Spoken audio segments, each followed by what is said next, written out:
Hello friends, ಎಲ್ರಿಗೂ Sapna vlogs and kitchen ಚಾನಲ್ಗೆ ಸ್ವಾಗತ. ಎಲ್ರಿಗೂ ಗುಡ್ ಮಾರ್ನಿಂಗ್, ಶುಭೋದಯ ಅಂತ ಹೇಳ್ತಾ ಎಲ್ಲರೂ ಹೆಂಗಿದ್ದೀರಾ, ಚೆನ್ನಾಗಿದ್ದೀರಾ ಅಂತ ಅಂದ್ಕೊಂಡು ಇವತ್ತಿನ ವ್ಲಾಗ್ನ ಸ್ಟಾರ್ಟ್ ಮಾಡ್ತಿದ್ದೀನಿ. ಇವತ್ತು 4th ಡೇ ಟಿಫಿನ್ ಚಾಲೆಂಜು.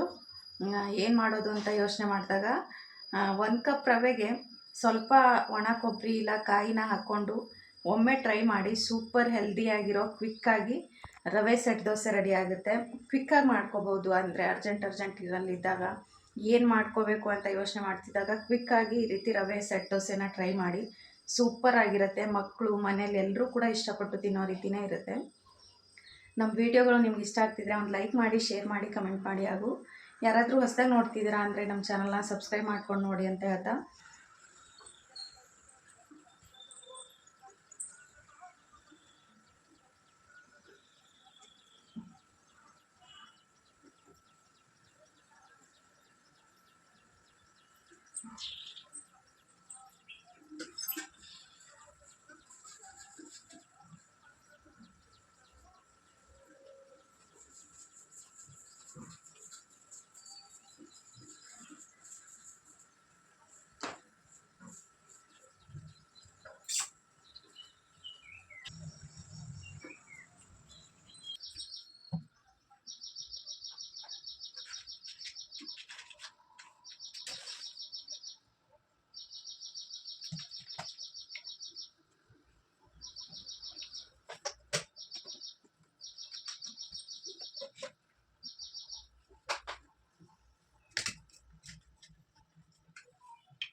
ನಾನು ಫ್ರೆಶ್ ಅಪ್ ಎಲ್ಲ ಆಗಿಬಿಟ್ಟು ಪೂಜೆ ಎಲ್ಲ ಮಾಡಿಕೊಂಡೆ.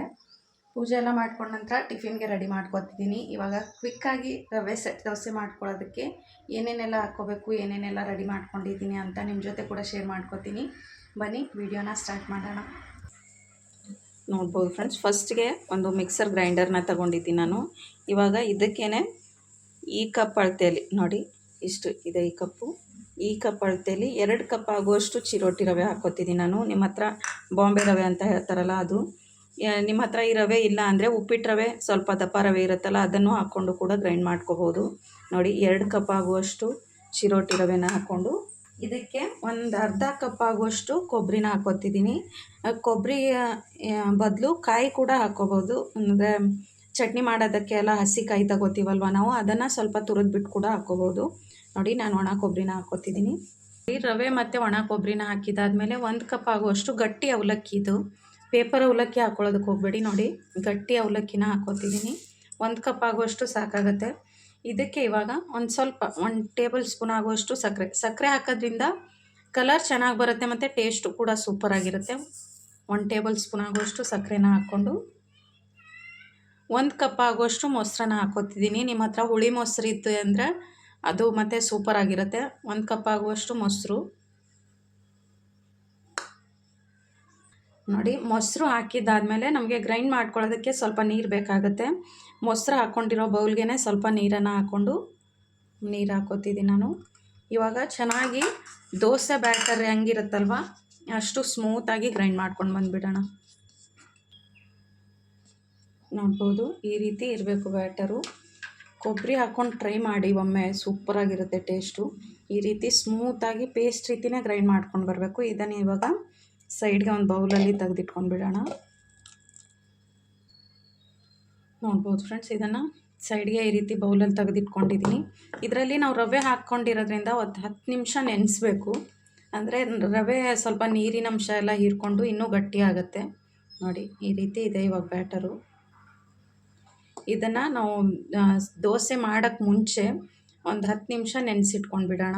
ಅಂದರೆ ಗ್ರೈಂಡ್ ಮಾಡಿ ನೆನೆಸಿಟ್ಕೊಂಡ್ಬಿಟ್ರೆ ಚೆನ್ನಾಗಿ ರವೆ ಎಲ್ಲ ನೀರು ಹೀರ್ಕೊಳ್ಳುತ್ತೆ. ಆಮೇಲೆ ಸ್ವಲ್ಪ ನೀರನ್ನು ಹಾಕ್ಕೊಂಡು ದೋಸೆ ಬ್ಯಾಟರ್ ಕರೆಕ್ಟಾಗಿ ದೋಸೆ ಬ್ಯಾಟರ್ ಅದಕ್ಕೆ ರೆಡಿ ಮಾಡಿಕೊಂಡು ಮಾಡ್ಕೋಬೋದು. ಒಂದು 10 ನಿಮಿಷ ಹೀಗೆ ಬಿಟ್ಬಿಡೋಣ ಇದಕ್ಕೆ. ನೋಡಿದ್ರಲ್ಲ ಫ್ರೆಂಡ್ಸ್, ದೋಸೆ ಬ್ಯಾಟರ್ ಎಲ್ಲ ರೆಡಿಯಾಗಿದೆ. ಇವಾಗ ಒಂದು 10 ನಿಮಿಷ ನೆನೆಸಿಟ್ಕೊಂಡು ಬಿಡಬೇಕು ದೋಸೆ ಬ್ಯಾಟರ್. ಅಂದರೆ ಗ್ರೈಂಡ್ ಮಾಡಿದ್ದಾದಮೇಲೆ ಒಂದು 10 ನಿಮಿಷ ನೆನೆಸಿಟ್ಬಿಟ್ರೆ ರವೆ ಮತ್ತು ಅವಲಕ್ಕಿ ಎಲ್ಲ ಹಾಕಿಡೋದ್ರಿಂದ ಸ್ವಲ್ಪ ನೀರಿನಂಶ ಕಡಿಮೆ ಆಗಿ ಇನ್ನೊಂದು ಸ್ವಲ್ಪ ಗಟ್ಟಿ ಆಗುತ್ತೆ. ಆಮೇಲೆ ಸ್ವಲ್ಪ ನಾವು ನೀರು ಮಿಕ್ಸ್ ಮಾಡಿಕೊಂಡು ದೋಸೆ ಮಾಡಿಕೊಂಡ್ರೆ ಸರಿ ಹೋಗುತ್ತೆ. ಒಂದು 10 ನಿಮಿಷ ನೆನೆಸಿಟ್ಬಿಡ್ತೀನಿ, ಆಮೇಲೆ ದೋಸೆ ಮಾಡ್ಕೊತೀನಿ ನಾನು. ನೋಡ್ಬೋದು ಇದಕ್ಕೆ ಒಂದು 10 ನಿಮಿಷ ಆಗಿದೆ. ಇವಾಗ ನೋಡಿ, ನಾವು ಆಗಲೇ ಬ್ಯಾಟರ್ ರೆಡಿ ಮಾಡಿಕೊಂಡಾಗ ಹೆಂಗಿತ್ತು, ಇವಾಗ ಎಷ್ಟು ಗಟ್ಟಿಯಾಗಿದೆ ಅಂತ. ರವೆ ಅವಲಕ್ಕಿ ಎಲ್ಲ ಸ್ವಲ್ಪ ನೀರಿನ ಅಂಶ ಜಾಸ್ತಿನೇ ಹೀರ್ಕೊಳ್ಳುತ್ತೆ ಅಂತಲೇ ಹೇಳ್ಬೋದು. ಇವಾಗ ಇದಕ್ಕೆ ಒಂದು ಸ್ವಲ್ಪ ರುಚಿಗೆ ತಕ್ಕಷ್ಟು ಉಪ್ಪು ಹಾಕ್ಕೊಂಡು ಬಿಡೋಣ. ಅಂದರೆ ನಾವು ಎಷ್ಟು ಮಾಡ್ಕೊಡ್ತಿರ್ತೀವಿ ದೋಸೆ ಅಂತ ನೋಡಿಕೊಂಡು, ನಮ್ಮ ಬ್ಯಾಟರ್ ಎಷ್ಟಿರುತ್ತೆ ಅಷ್ಟು ನೋಡಿಕೊಂಡು ರುಚಿಗೆ ತಕ್ಕಷ್ಟು ಉಪ್ಪು ಹಾಕ್ಕೊಂಡು ಬಿಡಬೇಕು. ಉಪ್ಪು ಹಾಕ್ಕೊಂಡಾದ್ಮೇಲೆ ಒಂದು ಚಿಟಿಕೆ ಆಗುವಷ್ಟು ಅಡುಗೆ ಸೋಡಾನ ಹಾಕ್ಕೊಳ್ಳೋಣ. ಅಡುಗೆ ಸೋಡಾ ಬದಲು ಈನೋ ಕೂಡ ಹಾಕ್ಕೋಬೋದು. ಒಂದು ಚಿಟಿಕೆ ಆಗುವಷ್ಟು ಅಡುಗೆ ಸೋಡಾನ ಹಾಕ್ಕೊಂಡು ಚೆನ್ನಾಗಿ ಮಿಕ್ಸ್ ಮಾಡ್ಕೊಂಡಿರ್ಬೇಕು. ಇವಾಗ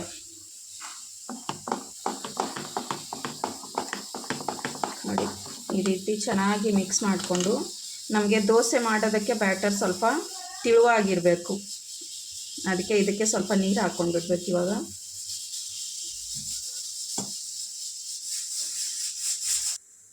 ನೋಡ್ಬೋದು, ನೀರು ಹಾಕ್ಕೊಂಡು ಚೆನ್ನಾಗಿ ಮಿಕ್ಸ್ ಮಾಡ್ಕೊಂಡು ಬಿಡಬೇಕು. ಅಂದರೆ ನಮಗೆ ದೋಸೆ ಮಾಡೋದಕ್ಕೆ ಹಿಟ್ಟು ಯಾವ ಹದಕ್ಕೆ ಬೇಕಲ್ಲ ಆ ಹದಕ್ಕೆ ಸ್ವಲ್ಪ ನೀರನ್ನು ಹಾಕ್ಕೊಂಡು ಚೆನ್ನಾಗಿ ಮಿಕ್ಸ್ ಮಾಡ್ಕೊಂಡ್ಬಿಟ್ರೆ ರೆಡಿ ಆಗಿಬಿಡುತ್ತೆ ದೋಸೆ ಹಿಟ್ಟು. ಕ್ವಿಕ್ಕಾಗಿ ಸೂಪರ್ ಟೇಸ್ಟಿಯಾಗಿರೋ ಬ್ರೇಕ್ಫಾಸ್ಟ್ ಅಂತಲೇ ಹೇಳ್ಬೋದು. ಮಕ್ಕಳು ಕೂಡ ಇಷ್ಟಪಟ್ಟು ತಿಂತಾರೆ, ಮತ್ತು ಸ್ಕೂಲಲ್ಲೂ ಕೂಡ ಇಷ್ಟಪಟ್ಟು ತಿನ್ನೋ ರೀತಿಯೇ ಇರುತ್ತೆ. ನೋಡ್ಬೋದು ಇದು ಕರೆಕ್ಟಾಗಿದೆ. ಇವಾಗ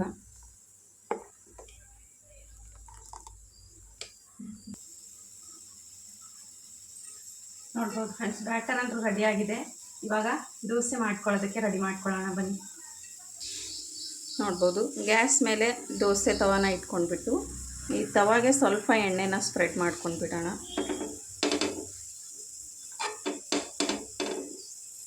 ಈ ರೀತಿ ಈರುಳ್ಳಿನ ತಗೊಂಡು ಎಣ್ಣೆ ಸ್ಪ್ರೆಡ್ ಮಾಡಿಕೊಂಡ್ರೆ ಎಲ್ಲ ಕಡೆಯೂ ನೀಟಾಗಿ ಎಣ್ಣೆ ಸ್ಪ್ರೆಡ್ ಆಗುತ್ತೆ ಅಂತ. ನೋಡಿ ಈ ರೀತಿ ಫುಲ್ಲು ಎಣ್ಣೆನ ಸ್ಪ್ರೆಡ್ ಮಾಡ್ಕೊಂಡ್ಬಿಟ್ಟು ನಾವು ರೆಡಿ ಮಾಡ್ಕೊಂಡಿರೋ ಬ್ಯಾಟರ್ನ ಪುಟ್ಟದಾಗಿ, ಅಂದರೆ ಮಕ್ಕಳಿಗೆ ಮಾಡಿಕೊಡ್ತಿದ್ರೆ ಪುಟ್ಟದಾಗಿ ಸೆಟ್ ದೋಸೆ ಮಾಡ್ಕೊಳ್ಳೋಣ. ಒಂದು ತವಾ ಮೇಲೆ ಒಂದು 2 ಇಲ್ಲ 3 ಮಾಡ್ಕೋಬೋದು.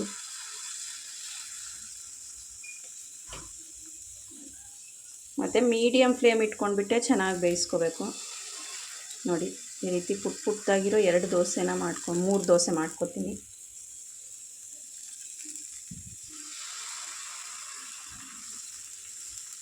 ಸ್ವಲ್ಪನೇ ಈ ರೀತಿ ಸ್ಪ್ರೆಡ್ ಮಾಡಿಕೊಂಡು ಮೀಡಿಯಮ್ ಫ್ಲೇಮ್ ಇಟ್ಕೊಂಡ್ಬಿಟ್ಟೆ ಚೆನ್ನಾಗಿ ಬೇಯಿಸ್ಕೋಬೇಕು.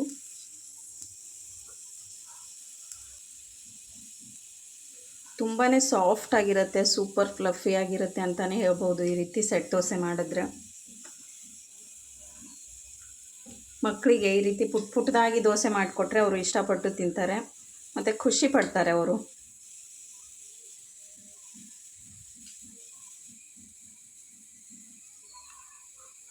ನೋಡಿ ಈ ರೀತಿ ಚೆನ್ನಾಗಿ ಎಲ್ಲ ಕಡೆನೂ ಬೇಯಬೇಕಿದು. ನೋಡ್ಬೋದು ಎಷ್ಟು ಚೆನ್ನಾಗಿ ಬೇಯ್ತಿದೆ ಅಂತ. ನೋಡ್ಬೋದು ಫ್ರೆಂಡ್ಸ್, ಈ ರೀತಿ ಮೇಲ್ಗಡೆ ಭಾಗ ಚೆನ್ನಾಗಿ ಡ್ರೈ ಆಗಿದೆ ಅಂದಾಗ ಸ್ವಲ್ಪ ಎಣ್ಣೆನ ಹಾಕ್ಕೊಂಡು ಬಿಡೋಣ. ನಿಮ್ಗೆ ಎಣ್ಣೆ ಇಷ್ಟ ಇಲ್ಲ ಈ ರೀತಿ ದೋಸೆ ಮೇಲ್ಗಡೆ ಅಂದರೆ ಸ್ಕಿಪ್ ಕೂಡ ಮಾಡ್ಕೋಬೋದು, ಇಲ್ಲ ತುಪ್ಪ ಕೂಡ ಹಾಕ್ಕೊಂಡು ಮಾಡ್ಕೋಬೋದು. ಈ ರೀತಿ ಸ್ವಲ್ಪ ಎಣ್ಣೆನ ಹಾಕ್ಕೊಂಡು ಇನ್ನು ಒಂದು ಸ್ವಲ್ಪ ಬೇಯಿಸ್ಕೋಬೇಕು. ಒಂದು ಸೈಡು ಕಲರ್ ಮಾತ್ರ ಸೂಪರಾಗಿ ಬರುತ್ತೆ ಅಂತಲೇ ಹೇಳ್ಬೋದು. ನೋಡ್ಬೋದು ಫ್ರೆಂಡ್ಸ್, ಇವಾಗ ತಿರ್ಗಿಸ್ಕೊಂಡು ಹಾಕ್ಕೊಂಡು ಬಿಡೋಣ. ನೋಡಿ ಕಲರ್ ಎಷ್ಟು ಚೆನ್ನಾಗಿ ಬಂದಿರುತ್ತೆ ಅಂತ. ನೋಡಿ ಎಲ್ಲೂ ಕೂಡ ಅಂಟೋದಿಲ್ಲ, ಕ್ವಿಕ್ಕಾಗಿ ಮಾಡಿಕೊಂಡ್ರೂ ಕೂಡ ದೋಸೆ ಬ್ಯಾಟರ್ ಸೂಪರಾಗಿರುತ್ತೆ. ನೋಡ್ಬೋದು ಎಷ್ಟು ಸೂಪರಾಗಿರೋ ಕಲರ್ ಬಂದಿದೆ ಅಂತ. ಸ್ವಲ್ಪ ಸಕ್ಕರೆ ಹಾಕ್ಕೊಂಡ್ರೆ ಚೆನ್ನಾಗಿರುತ್ತೆ ದೋಸೆ, ಟೇಸ್ಟು ಕೂಡ ಸೂಪರಾಗಿರುತ್ತೆ.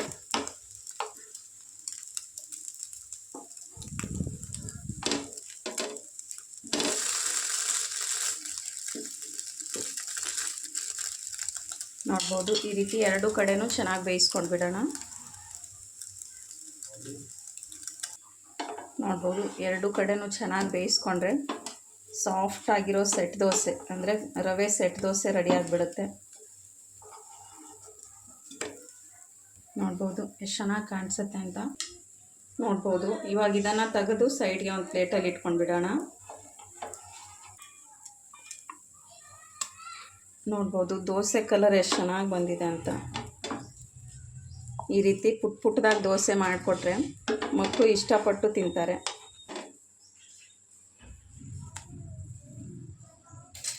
ನೋಡ್ಬೋದು ಫ್ರೆಂಡ್ಸ್ ದೋಸೆ ರೆಡಿಯಾಗಿದೆ.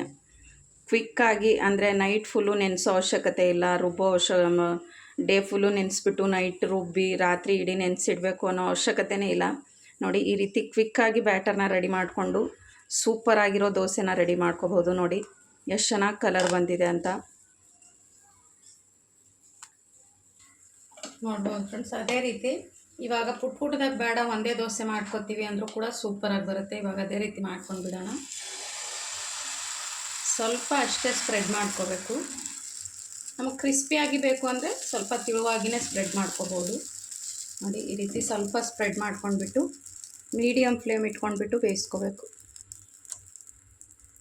ಇದು ಮೇಲ್ಗಡೆ ಪೋರ್ಷನ್ ಫುಲ್ಲು ಡ್ರೈ ಆದಮೇಲೆ ತಿರುಗಿಸ್ಕೊಂಡು ಹಾಕ್ಕೋಬೇಕು. ಅಂದರೆ ಚೆನ್ನಾಗಿ ಬೆಂದಿರುತ್ತೆ ಕೆಳಗಡೆ ಸೈಡು ಕೂಡ. ಆಗ್ಬೋದು ಈ ರೀತಿ ಚೆನ್ನಾಗಿ ಡ್ರೈ ಆದಮೇಲೆ ಸ್ವಲ್ಪ ಎಣ್ಣೆನ ಹಾಕ್ಕೊಂಡು ಬಿಡ್ತೀನಿ.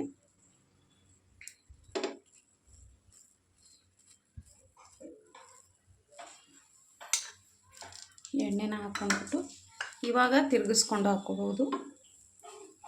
ನೋಡಿ ಎಲ್ಲೂ ಕೂಡ ಅಂಟೋದಿಲ್ಲ ದೋಸೆ. ಹಿಟ್ಟು ನೆಂದಿರಲ್ಲ ಅನ್ನೋ ಭಯನೇ ಬೇಡ. ನೋಡ್ಬೋದು ಎಷ್ಟು ಈಸಿಯಾಗಿ ಎಷ್ಟು ಚೆನ್ನಾಗಿ ಬರುತ್ತೆ ಅಂತ. ನೋಡಿ ಈ ರೀತಿ ಎರಡು ಕಡೆನೂ ಚೆನ್ನಾಗಿ ಬೇಯಿಸ್ಕೊಂಡ್ರೆ ದೋಸೆ ರೆಡಿ ಆಗಿಬಿಡುತ್ತೆ. ಮತ್ತು ನಮ್ಮ 4th ಡೇ ಟಿಫಿನ್ ಚಾಲೆಂಜ್ ಕೂಡ ಕಂಪ್ಲೀಟ್ ಆಗಿಬಿಡುತ್ತೆ.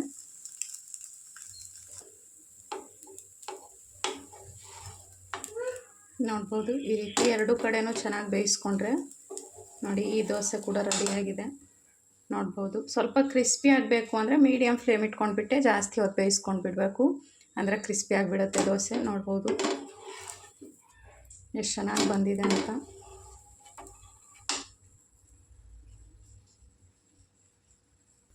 ನೋಡ್ಬೋದು ಫ್ರೆಂಡ್ಸ್ ಎಲ್ಲ ದೋಸೆಗಳು ಕೂಡ ರೆಡಿಯಾಗಿದೆ. ನೋಡಿ ಎಷ್ಟು ಕಲರ್ಫುಲ್ಲಾಗಿ ಎಷ್ಟು ಚೆನ್ನಾಗಿ ಬಂದಿದೆ ಅಂತ. ಈ ರೀತಿ ಪುಟ್ ಪುಟ್ಟದಾಗಿ ಮಕ್ಕಳಿಗೆ ಮಾಡಿಕೊಟ್ರೆ ಸೂಪರಾಗಿರುತ್ತೆ ಮತ್ತು ತುಂಬ ಇಷ್ಟಪಟ್ಟು ತಿಂತಾರೆ. ನೋಡ್ಬೋದು ಎಷ್ಟು ಚೆನ್ನಾಗಿ ಬಂದಿದೆ ಅಂತ.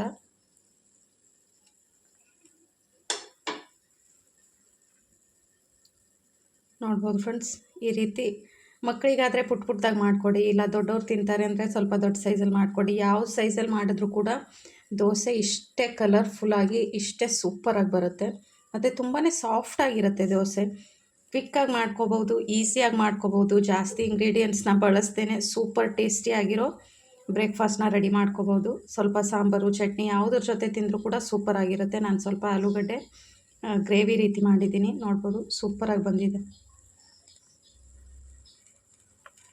ನೋಡ್ಬೋದು friends 4th day tiffin challenge dosa ಕ್ವಿಕ್ಕಾಗಿ ಈಸಿಯಾಗಿ ಮಾಡ್ಕೋಬೋದು ದೋಸೆ. ನೋಡಿ ರವೆ ಸೆಟ್ ದೋಸೆ 1-2 ಕಪ್ ರವೆ ಒಳಗಡೆ 1 ಕಪ್ ಆಗುವಷ್ಟು ಕೊಬ್ಬರಿನ ಹಾಕ್ಕೊಂಡ್ರೆ ಸೂಪರ್ ಟೇಸ್ಟಿಯಾಗಿರೋ ಬ್ರೇಕ್ಫಾಸ್ಟ್ ರೆಡಿ ಆಗುತ್ತೆ ಅಂತಲೇ ಹೇಳ್ಬೋದು. ತುಂಬಾ ಚೆನ್ನಾಗಿ ಬಂದಿದೆ. 4th ಡೇ ಚಾಲೆಂಜ್ ಕೂಡ ಕಂಪ್ಲೀಟ್ ಆಗಿದೆ. ನನ್ನ ಮಗ ಕೂಡ ತಿನ್ಕೊಂಡು ಸ್ಕೂಲಿಗೆ ಹೊರಟೋದ. ಒಂದು ಲಂಚ್ ಬಾಕ್ಸು ಕೂಡ ಇದೆ, ದೋಸೆನೇ ಕಟ್ಟಿದ್ದೀನಿ ನಾನು. ಸೂಪರಾಗಿ ಬಂದಿದೆ, ಟೇಸ್ಟು ಕೂಡ ಅಲ್ಟಿಮೇಟ್ ಆಗಿದೆ ಅಂತಲೇ ಹೇಳ್ಬೋದು. ಈ ಕ್ವಿಕ್ ಆ್ಯಂಡ್ ಟೇಸ್ಟಿ ದೋಸೆ ರೆಸಿಪಿನ ನಿಮ್ಮ ಮನೆಯಲ್ಲೂ ಕೂಡ ಒಮ್ಮೆ ಟ್ರೈ ಮಾಡಿ, ಸೂಪರಾಗಿರುತ್ತೆ. ಈ ರೆಸಿಪಿ ನಿಮ್ಗೆ ಇಷ್ಟ ಆಗಿದೆ ಅಂತ ಅಂದ್ಕೊತೀನಿ. ಇವತ್ತು 4th day tiffin challenge complete ಆಯಿತು. ಈ ವಿಡಿಯೋ ನಿಮ್ಗೆ ಇಷ್ಟ ಆಗಿದ್ರೆ ಒಂದು ಲೈಕ್ ಮಾಡಿ, ಶೇರ್ ಮಾಡಿ, ಕಮೆಂಟ್ ಮಾಡಿ ಅಂತ ಹೇಳ್ತಾ, ಯಾರಾದರೂ ಹೊಸದಾಗಿ ನೋಡ್ತಿದ್ದೀರಾ ಅಂದರೆ ಸಪ್ನಾ ವ್ಲಾಗ್ಸ್ ಆ್ಯಂಡ್ ಕಿಚನ್ ಚಾನಲ್ನ ಸಬ್ಸ್ಕ್ರೈಬ್ ಮಾಡ್ಕೊಂಡು ನೋಡಿ. ನಾನು ಮತ್ತೆ ಸಿಗ್ತೀನಿ ನೆಕ್ಸ್ಟ್ ವಿಡಿಯೋದಲ್ಲಿ.